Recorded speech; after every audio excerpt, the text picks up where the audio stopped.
Assalamualaikum warahmatullahi wabarakatuh.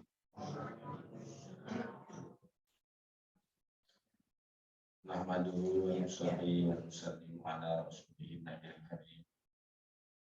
Amma ba'du, para alim, para ulama, para hujjaj. Jemaah salat maghrib yang sama-sama dirahmati Allah Ta'ala. Alhamdulillah, Allah masih milih kita untuk memperpanjang iktikaf kita, yaitu mengikuti majelis ilmu. Kita akan sama-sama mengkaji Al-Quranul Karim surat Al-A'raf. Sekarang sudah sampai ayat yang ke 127. A'udzu billahi minasy syaithanir rajim. Bismillahirrahmanirrahim.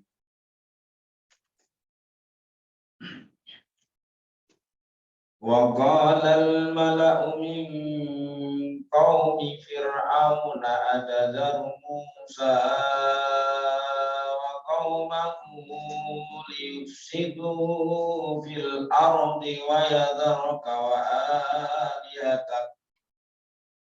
Qala sanuqattilu abna'ahum wa nastahyi nisa'ahum wa inna fawqahum qahirun. Wa qala mala'u, dan berkata pemuka-pemuka min qaumi Fir'aun, dari kaumnya Fir'aun. Bukan itu ya. Waqala al-mala'u, dan berkata pemuka-pemuka min qaumi Fir'aun, dari kaum Fir'aun, betul. Atazaru Musa, apakah kalian akan membiarkan Nabi Musa wa qaumahu, dan kaumnya liyufsidu fil ardi, untuk mereka membuat kerusakan di muka bumi, wa yadharaka, dan meninggalkanmu, wa alihataka, dan Tuhan maksudnya Tuhanmu. Tadi di situ maksudnya Fir'aun. Qala, Fir'aun berkata, sanuqattilu, kami akan membunuh abna'ahum, anak-anak laki mereka, wa nastahyi, dan kami akan membiarkan hidup nisa'ahum, anak-anak perempuan mereka. Wa inna, dan sesungguhnya kami fawqahum, di atas mereka, qahirun, orang-orang yang berkuasa.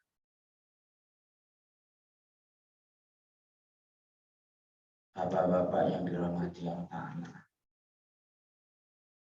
ini sejarah yang 14 abad yang lalu semuanya membaca umat Islam seluruh dunia yang diterangkan dalam Al-Quran, bahwa karena Fir'aun ini berkuasa, walaupun di dalam bermusuhan antara tukang sihirnya dengan Musa, itu dimenangkan Musa, tetap Fir'aun ini akan membunuhnya.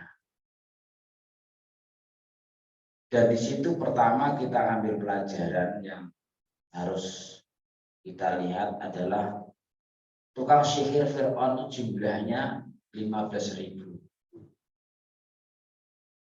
dengan melihat mukjizatnya Nabi Musa alaihissalam itu langsung tunduk masuk Islam. Aslam tuh aku masuk Islam, jadi mengikuti Tuhannya Nabi Musa dan Harun. Tapi karena Fir'aun ini berkuasa, itu langsung mengancam dengan pertama kali mau untuk memotong yang bersilang. Lauqati anna aydiyahum wa arjulahum min khilafin. Jadi memotong tangan kanan bersilang dengan kaki kiri. Kalau tangan kiri harus kaki kanan. Yang kedua, wa usollibannahu, dan kami akan menyalib. Walaupun ancaman Fir'aun seperti itu, karena mereka sudah menyatakan Islam, tidak takut. Sehingga berdoa Rabbana afrik alaina sabrun. Ya Allah, limpahkanlah kepada kami kesabaran. Karena apa? Karena menghadapi Fir'aun ini orangnya ini orang yang sangat zalim. Ya. Wa tawaffana muslimin. Dan cita-citanya tadi itu ujungnya wa tawaffana muslimin, bagaimana kami walaupun dalam keadaan apa saja, disiksa, disalib, kemudian dibunuh, bagaimana kami tetap keadaan Islam, keadaan Muslim, keadaan berserah diri, dalam keadaan meninggal husnul khotimah. Jadi sama-sama melihat mukjizat. Fir'aun juga melihat, ya, ahli sihirnya melihat, tetapi yang mendapatkan hidayah adalah ahli sihirnya Fir'aun, bukan Fir'aunnya. Maka tidak berhenti mengancam daripada ahli sihirnya, tetapi juga akan mengancam setiap anak laki-laki dibunuh dan membiarkan anak perempuan hidup. Nah, ini kembali dengan berselisih ketika di zaman jahiliyah. Kalau zaman jahiliyah itu kalau anak laki-laki dibiarkan hidup, kalau anak perempuan dibunuh, bahkan dikubur hidup-hidup.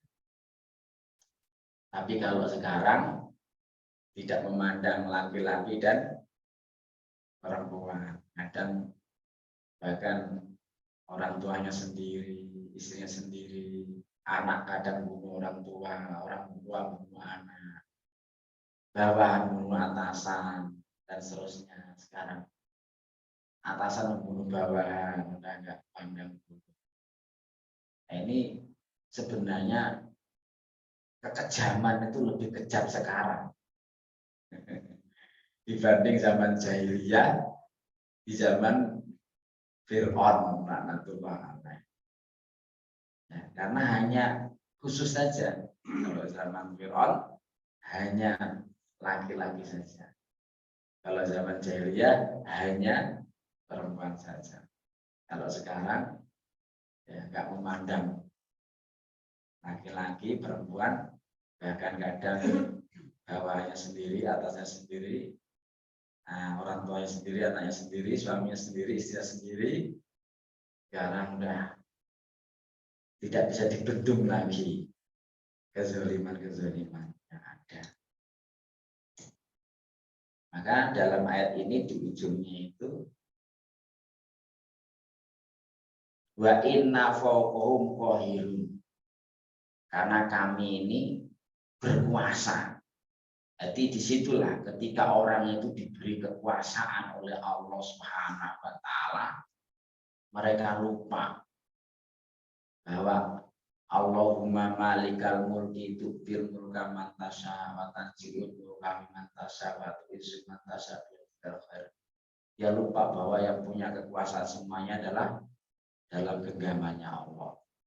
Allah bisa memberi kekuasaan, bisa mencabutnya, bisa memuliakan, bisa menghinakan. Semuanya biadikal khairnya di tangan. Akhirnya mereka lupa. Maka ketika mereka lupa, maka Allah hinakan mereka sehina-hinanya. Pertama apa? Pertama ditenggelamkan di Laut Merah. Kemudian yang kedua, tidak rusak mayatnya itu sampai kiamat. Artinya supaya jangan sampai kejadian-kejadian yang dilakukan oleh kezaliman Fir'aun ini dilakukan umat-umat sesudahnya, terutama umat Rasulullah Muhammad SAW. Minimal itu nggak ada orang yang punya nama kasih nama Fir'aun, nggak ada. Ya, karena itu merupakan kezaliman dan itu sejarah. Ya, dan itu akan tertulis dan nanti seluruh manusia mulai Nabi Adam sampai kiamat akan menyaksikan kejahatan itu karena Allah sudah punya perekam, yaitu malaikat Raqib dan Atid. Kalau perekamnya manusia begini ini bisa rusak, tapi kalau perekamnya Allah melalui malaikat Raqib Atid, ya buku rapotnya itu nggak akan rusak. Nanti Allah akan tayangkan semua. Nah, kita ini sebenarnya sedang membuat film yang direkam oleh malaikat Raqib dan Atid. Walaupun di depan saya juga ada apa namanya ini. Tapi ini juga perlu juga gitu ya untuk mereka yang belum mendengar bisa mendengar, dan mudah-mudahan hidayah itu di mana-mana dan itu memang harus dicari. Ilmu di mana-mana itu pun juga harus dicari. Ya. Untuk meningkatkan kualitas amal soleh kita.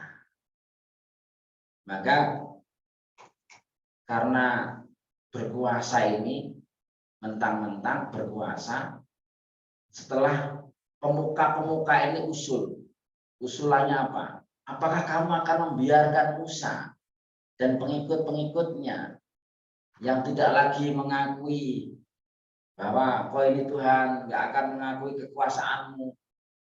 Ini pun juga didukung oleh pemuka-pemukanya. Jadi bukan hanya Fir'aun saja, tetapi pemuka-pemukanya juga semuanya sekongkol untuk kezoliman. Artinya sudah apa ya, jaringan. Jadi bukan hanya atasannya saja, sampai ya ke bawahnya semuanya juga sama-sama juga berbuat zalim. Ya udah, kalau sudah memuncak kezaliman itu akan tumbuh kehancurannya. Segala sesuatu itu kalau sudah muncak kezalimannya pasti akan hancur. Kalau kita melihat sejarah kesalahan-kesalahan yang dibuat oleh kaum-kaum dahulu, itu sebenarnya sekarang ini semuanya lengkap. Tetapi Allah sudah kasih iktibar. Akibat perbuatan itu, hukumannya itu sangat dahsyat. Kalau kita ini membaca keterangan tentang kaumnya Nabi Syuaib, itu kesalahannya hanya timbangan aja, nggak jujur. Ketika membeli ingin ditambahi, kalau ingin menjual ya dikurangi. Allah datangkan bencana azab itu, gempa, angin, hujan kencang itu sampai 7 hari 7 malam. Nah, kalau di Cianjur itu baru hanya berapa menit saja, sedikit itu. Ya. Waktu kami ke sana itu, satu kelurahan itu ada 17 gereja. Jadi ya mungkin Allah kasih peringatan. Padahal dulunya itu Islamnya kuat, Islamnya semuanya Islam, tapi sekarang sudah banyak yang ya yang maksiat lah itu termasuk pindah agama, termasuk syirik kepada Allah. Nah, itu sebenarnya hanya sentilan saja peringatan Allah Subhanahu wa Ta'ala. Dan semua bumi Allah. Di Jakarta juga bumi Allah, Jawa Timur bumi Allah. Cuma Allah Subhanahu wa Ta'ala memberi peringatan di sana. Itu pelajaran. Dan kalaupun itu pelajaran itu kecil. Ya, karena apa? Kalau orang pindah agama itu kan berarti mensekutukan Allah.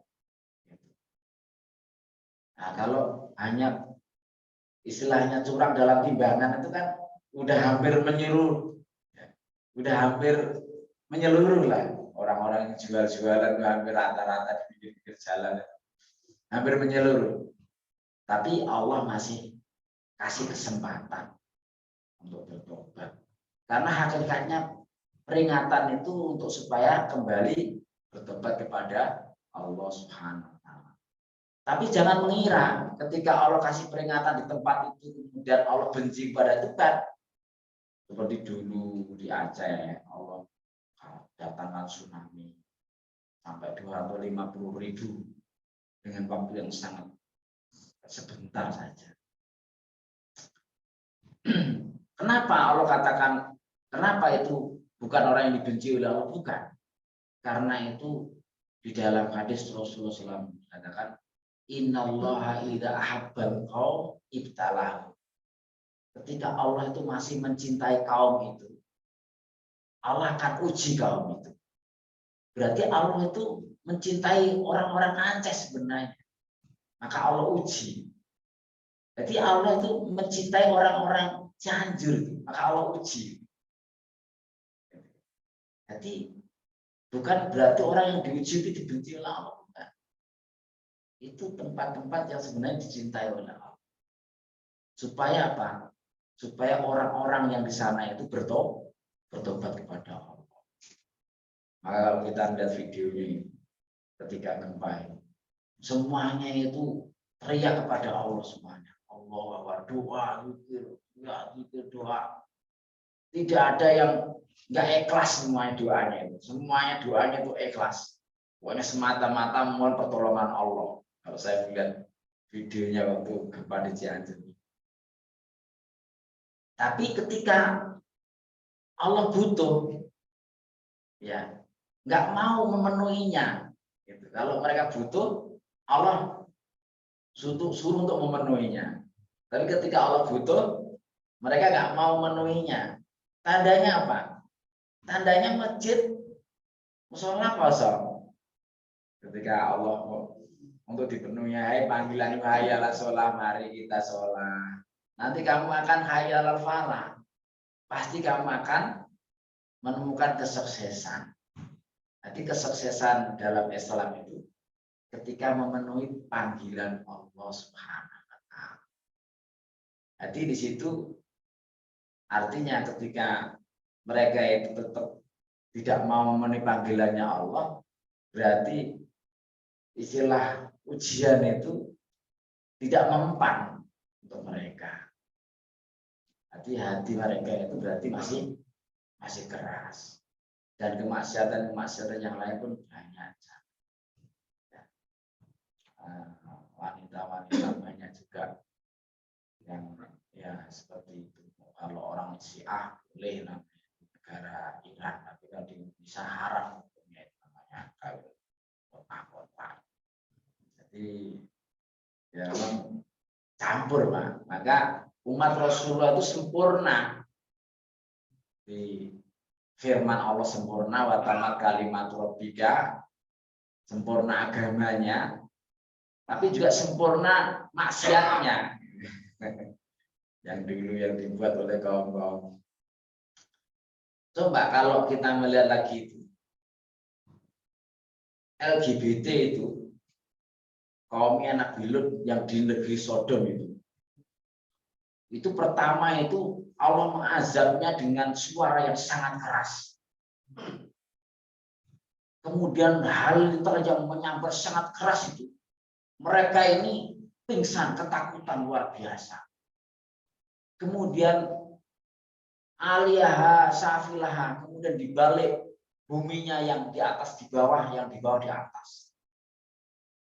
Yang ketiga, wa amtorna min sijil, Allah turunkan hujan itu hujan batu. Batu itu dari sijil. Batu itu sama dengan batu yang dibawa oleh burung ababil ketika menghancurkan Raja Abraham sama tentara-tentaranya yang pasukan gajah. Jadi ketika kena batu itu, walaupun Raja Abraham sama gajahnya itu seperti debu langsung seret gitu. Nah, setelah dibalik buminya, itu langsung kena hujan tuh. Tanah itu kena batu itu langsung sampai tembus ke bawah, sampai orang itu seperti debu. Bagaimana dahsyatnya itu? Itu karena dosa LGBT. Sekarang disahkan. Banyak di Cianjur LGBT. Itu sangat dahsyat hukumannya. Jadi kita ini sebenarnya hidup di atas tanah. Kapan saja Allah gulung dunia ini, kita ini sebenarnya ya pasrah saja. Tetapi pasrahnya ini apa yang kita bawa bekal untuk menghadap Allah? Kebanyakan kita ini masih takut karena bekal kita masih kurang. Ya kan masih takut karena masih kurang bekal kita. Karena hakikat dunia yang diciptakan oleh Allah ini bagi Allah tidak ada nilainya. Karena Allah telah ciptakan dunia ini sudah tidak dipandang lagi oleh Allah Subhanahu wa taala. Bagaimana ada nilainya dengan kita sholat 2 rakaat. Sholatul fajri rakaataini khairun minad dunya wa fiha, 2 rakaat sebelum subuh lebih baik daripada dunia serta isi-isinya. Jadi Allah anggap itu tidak ada harganya. Yang ada harganya adalah sholat, baca Quran, majelis ilmu, taklim, dan sebagainya. Tapi orang nggak menganggap itu berharga. Yang Allah anggap besar, mereka anggap kecil. Yang Allah anggap kecil, mereka anggap besar. Ini zaman yang sudah terbalik. Allah perintahkan kita ini untuk mengejar akhirat, tetapi orang berbondong-bondong mengejar dunia. Apa ayatnya? Wabtaghi fima atakallahu darul akhirat. Kejarlah kehidupan akhirat. Wala tansa nasibaka minad dunya. Tapi jangan lupa sebagian daripada dunia. Jadi dunia ini sebagian saja. Artinya waktu yang kita gunakan dunia ini sebagian. Pada yang utama adalah akhirat. Sekarang terbalik. Jadi akhirat yang sebagian, dunia yang banyak. Tandanya apa? Kalau orang kerja di pabrik 8 jam, itu ketika ada lemburan, bahagianya luar biasa, dapat lemburan. Dibanding akhirat, 5 waktu itu berapa menit? Itu datangnya belakang, pulangnya duluan. Itu pun hanya sebagian orang saja. Pada umumnya nggak ke masjid. Coba kalau ke masjid semuanya ini, 3 nggak muat di masjid. Dan semua ayat-ayat Al-Quran itu menyuruh kita ini untuk berlomba-lomba mendapatkan kampung akhirat. Karena kampung akhirat itu selama-lamanya. Dunia ini hanya sementara, hanya proses saja. Dari alam roh, alam rahim, alam dunia, alam kubur, alam mahsyar, alam mizan, alam syirat, itu proses. Jadi kita ini hanya sebentar saja. Ngontrak kita di dunia ini hanya 60-70 tahun. Habis itu kita tinggalkan. Yang dibawa adalah iman amal soleh kita. Kadang-kadang orang-orang yang ahli dunia melihat kita ini, itu hanya main-main. Padahal yang sebenarnya itu ini. Karena yang akan kita bawa. Tapi kalau orang yang ahli akhirat, melihat orang yang ahli dunia itu main-main, karena mati ditinggal. Kita ini saling memandang. Mereka memandang kita ini main-main. Ngapain baca Al-Quran? Ngapain majelis saling? Ngapain sholat gitu? Tapi kita memandang. Nah, bedanya begini. Kalau kita ini melihat orang yang ahli dunia, padahal sebenarnya itu sudah diterangkan oleh Allah dalam Al-Quran, hal adullukum ala tijaratin tunjikum min adzabin alim. Maukah aku tunjukkan kepada kalian perdagangan yang akan menyelamatkan kalian daripada azab Allah. Perdagangan yang multi level. Ya. Itu diterangkan dalam Al-Quran Karim, tetapi dipakai oleh orang dunia. Bagaimana orang dunia berpikir? Kerja 1 tahun, hasilnya itu bagaimana bisa saya dapatkan 1 minggu. Bahkan kerja seumur-umur 60 tahun, 70 tahun, hasilnya kira-kira maunya berapa miliar. Saya bisa hasilkan 1 bulan. Bahkan dia berpikir lagi, saya bisa hasilkan 1 minggu. Bahkan dia berpikir lagi, bisa saya hasilkan 1 jam. Bahkan dia berpikir lagi, saya bisa hasilkan 1 menit. Ada orang yang bikin konten, 1 menit dapat 1 miliar. Itu berarti hasilnya 1 umur selama hidupnya dengan 1 menit itu lebih berharga. 1 menit. Itu kalau orang yang ahli dunia itu senantiasa berpikir, bagaimana bisa mendapatkan dunia. Bahkan bisa menguasai dunia. Walaupun cara berdagangan itu menghalalkan segala cara. Bagaimana supaya bisa menguasai ekonomi dunia. Ya, Pak, ya. Bukan hanya jabatan saja, ekonomi pun ingin dikuasai. Maka untuk kehidupan akhirat itu sebenarnya seperti itu. Kenapa Rasulullah usianya hanya 63 tahun mengalahkan Nabi yang usianya ribuan tahun? Karena punya multi level. Seperti kita ngasih tahu, nah, kemana ini kok nggak ada kelihatan di dalam majelis ilmu. Nah, itu saja itu berpahala. Dan ketika kita ini mengajak orang itu yang nggak pernah ke majelis ilmu, kemudian orang itu datang ke majelis ilmu, maka itu akan berpahala seperti orang yang berdalam datang majelis ilmu dan tidak dikurangi sedikit. Maka nanti di akhirat itu ada orang yang dikasih buku catatan raportnya ini terheran-heran. Ya Allah, saya tidak pernah melaksanakan ibadah haji, tapi buku catatan rapor saya ini ada ibadah haji.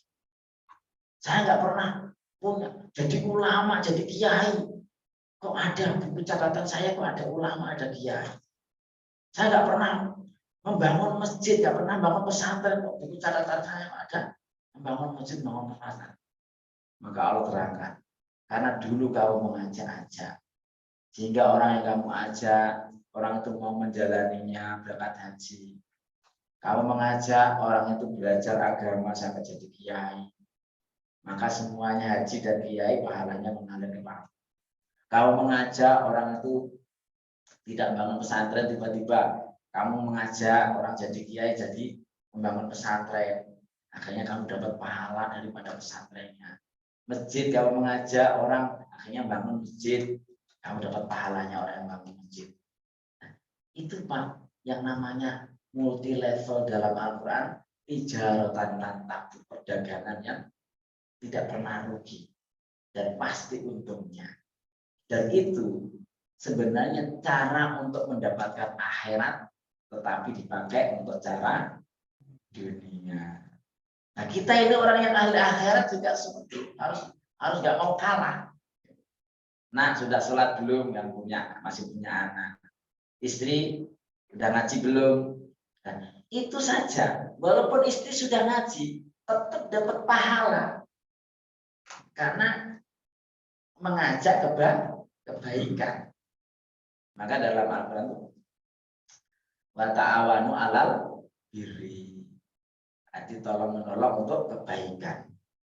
Setiap orang menyampaikan kebaikan itu berpahala. Jangan kita meremehkan pahala kecil walaupun hanya sebiji zarah. Maka Allah katakan dalam Al-Quran, "Fama ya'mal misqala dzarratin khairan yarah." Siapa saja yang beramal kebaikan walaupun sekecil zarah, pasti Allah akan perlihatkan. Artinya Allah perlihatkan itu pasti Allah akan balas, dan kamu akan bisa merasakan nikmatnya pahala kecil itu nanti di surganya Allah selama-lamanya. Dan bahkan pahala sekecil zarah itu lebih berharga daripada dunia ini. Pahala sekecil zarah itu Pak lebih berharga. Khairum mimma yajma'un. Lebih berharga daripada apa yang mereka kumpulkan hari ini. Yang mereka yang mengumpulkan mungkin miliaran, yang mereka kumpulkan mungkin triliunan. Itu lebih berharga yang namanya kebaikan walaupun sekecil. Artinya apa? Jangan sia-siakan waktu umur kita yang berlalu tanpa ada kebaikan-kebaikan. Kebaikan-kebaikan yang terbaik adalah untuk hubungan kepada sesama manusia. Sehebat apapun orang itu kepada Allah, tapi kalau kepada sama manusia tidak ada, maka tidak akan diterima oleh Allah Subhanahu wa taala. Bagaimana hebatnya kaumnya Nabi Musa, hubungannya kepada Allah, dia siangnya puasa, malamnya tahajud, nggak pernah maksiat, hidup di gua-gua, makan makanan mereka ini daripada daun, daripada hutan tadi itu. Sampai dalam kisahnya itu 350 tahun. Jadi kalau kita ini hanya 60 tahun, 70 tahun. Ya, siangnya jarang puasa, malamnya jarang tahajud. Ya. Bagaimana kita akan bisa mengalahkan mereka-mereka yang hebat-hebat itu? Tapi kita jangan kecil hati. Walaupun kita ini umurnya pendek-pendek, malas-malas. Ya. Terus apa? Malas-malas pendek-pendek. Tetapi dipilih oleh Allah umat yang terbaik. Kenapa? Karena tadi itu kelebihannya apa? Wa tawasau bil haqqi wa tawasau bis sabr. Jadi kelemahan kita ini yaitu kalau iman amal soleh sudah, tetapi yang kedua ini yang belum. Wa tawasau bil haqqi wa tawasau bis sabr. Padahal Allah sudah bersumpah demi masa seluruh manusia yang ada di permukaan bumi ini akan merugi. Kecuali itu 4. Amanu illal ladzina amanu wa amilus sholihati wa tawassaw bil haqqi wa tawassaw bis sabr. Nah, ini penting sekali harus kita tumbuh kembangkan untuk yang kedua ini. Kalau amanu wa amilus sholihat, okelah kita akui.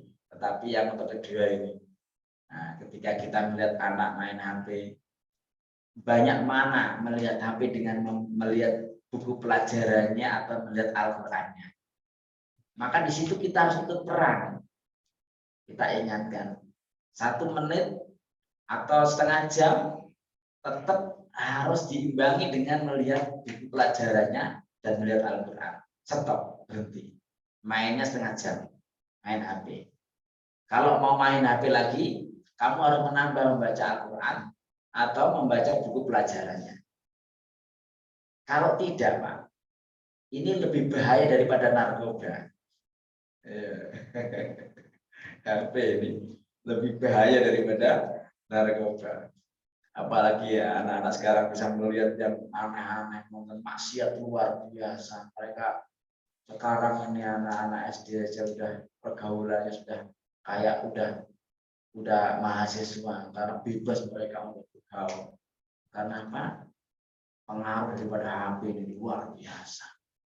Sementara kita belum mampu iman kita menghadapi globalisasi, kemudian tiba-tiba kita ada era semuanya terbuka, sehingga disitulah tumbang generasi kita.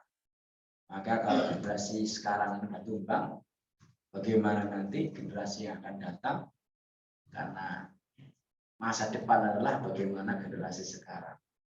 Maka kalau kita bina bimbing generasi sekarang baik, maka itulah masa depan akan baik. Tapi kalau kita kehilangan kecolongan dari generasi kita ini, maka kedepannya pun juga akan kehilangan juga masa depan kita, bagaimana anak-anak kita. Ya saja kalau kita tidak sungguh-sungguh di dalam agama ini, 10 tahun, 15 tahun, mungkin masjid, musola hanya kenangan saja. Ya, generasi tua semuanya sudah nggak ada, generasi muda sudah. Siapa lagi yang akan melanjutkan untuk memperjuangkan agamanya Allah kalau bukan kita? Bapak yang dirahmati Allah, ini satu ayat sampai kemana-mana. Kita lanjutkan ya, ayat 128.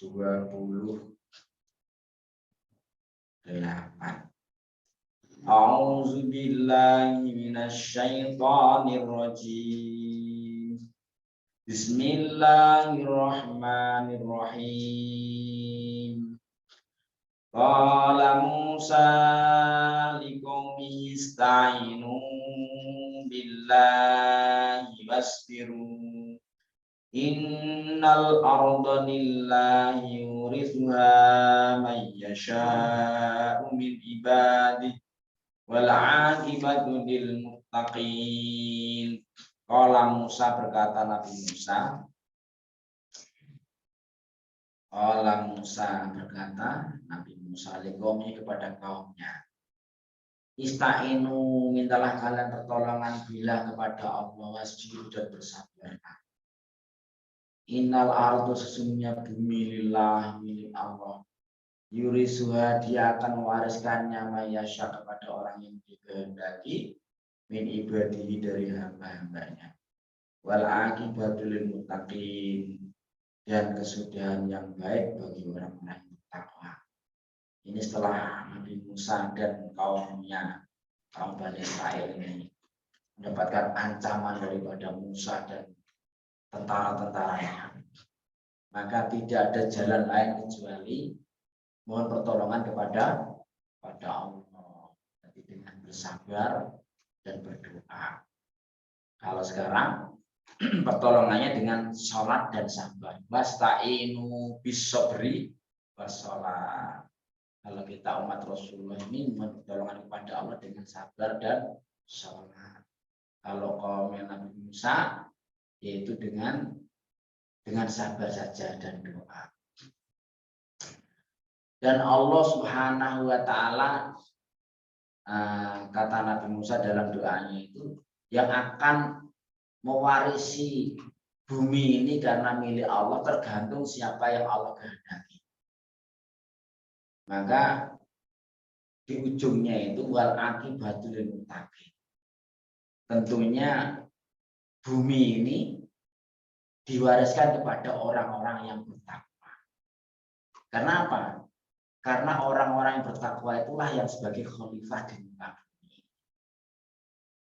Maka tentunya orang-orang yang tidak menjadikan dirinya khalifah ini akan dibinasakan oleh Allah Subhanahu wa Ta'ala. Maka Fir'aun dan tentara-tentaranya semuanya dibinasakan oleh Allah Subhanahu wa Ta'ala. Sehingga Mesir itu langsung menjadi kekuasaannya Nabi Musa.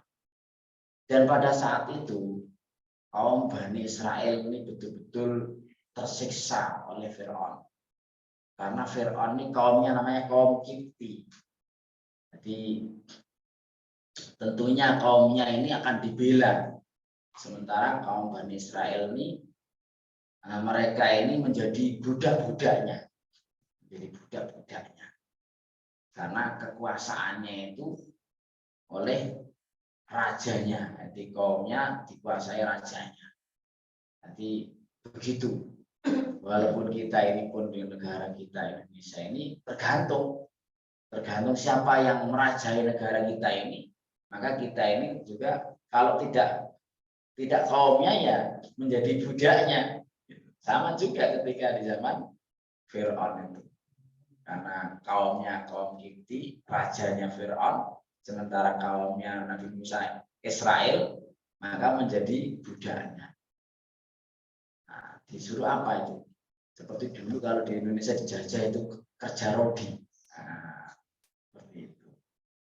Dan bahkan dibantai setiap lahir laki-laki. Supaya apa? Supaya tidak ada kekuatan. Nanti kalau orang dulu itu, kalau mereka ini perempuan itu nggak ada kekuatan. Maka kenapa orang-orang jahiliyah itu yang dibunuh ke perempuan? Karena nggak ada kekuatan, rasa hina. Tapi kalau laki-laki, loh ini kalau di sana itu singa, itu kalau di Indonesia jago. Nah, ini jagoan saya ini karena laki-laki. Maka orang Jawa itu kalau punya anak laki-laki itu senang karena dijadikan jago. Kalau di Arab dijadikan singa Arab itu anak laki-laki. Maka ketika punya anak perempuan, mereka merasa hina. Nah, maka dibunuh, bahkan hidup-hidup dikubur. Nah, maka ancaman Fir'aun seperti itu. Jadi kalau laki-laki dibantai. Bapak yang dirahmati Allah Ta'ala, ini musibah bencana, jadikan pelajaran buat kita. Dari sejarah-sejarah itu semua yang diceritakan adalah tentang perjuangannya, bagaimana kaumnya itu. Kenapa tidak menerangkan tentang ibadahnya Nabi Musa bagaimana, ibadahnya Nabi Shu'aib bagaimana? Tidak.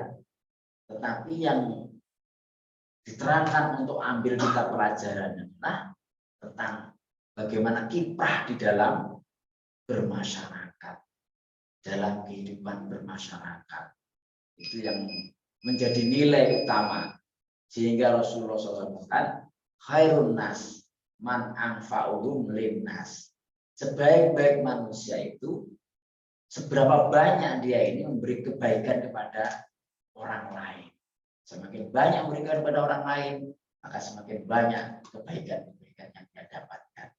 Entah itu mungkin pengajian, mungkin santri-santri seperti ini, mungkin bantuan anak yatim, orang-orang duafa dan sebagainya.